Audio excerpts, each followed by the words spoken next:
आणि माननीय मुख्यमंत्री महोदयांनी स्पष्ट केलेलं आहे की संबंधित प्रकरणामध्ये कोण होतं, कुणी षडयंत्र रचलं, याचा तपास पोलीस करताय. पोलिसांचा तपास चालू असताना मी त्याच्यावर बोलावं असं मला वाटत नाही. तपास झाल्यानंतर मला नक्की बोलायचं याच्यावर, मला नक्की बोलायचं याच्यावर, मी आपल्याला सांगतोय. परंतु पोलिसांना त्यांचा तपास करू द्या, वस्तुस्थिती समोर येऊ द्या. मग आल्यानंतर दूध का दूध, पाणी का पाणी होईल. आणि जर कोण दोषी नसेल तर त्याला भ्यायचं काही कारण नाही.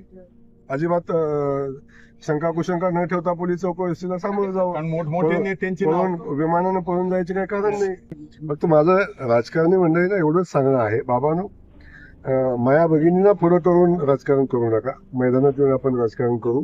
अशा पद्धतीचं राजकारण हे संस्कृतीला शोभणारं नाही. आणि एवढं नीच आणि खालच्या पातळीवर राजकारणाच्या याच्यामध्ये जाऊ नये, ही माझी भूमिका. आजपर्यंत जयकुमार मोरे कधी केला नाही, पण मी सामना केला या सगळ्या गोष्टीचा. सवय आहे, कारण मी सामान्य कुटुंबातला आहे. त्यामुळं मला हे सोसायची आणि सहन करायची सवय आहे. परमेश्वरानं, विठुरायानं ती ताकद माझ्यात दिलेली आहे. पण ठीक आहे, विठुराया एवढंही देतो की संकट जरी आली तर संकटातनं मार्ग पण विठुराया माझ्यासाठी तयार करून ठेवलेला असतो विठुरायानं. त्यामुळं आनंद आहे अशा संकटांना सामोरं जाताना.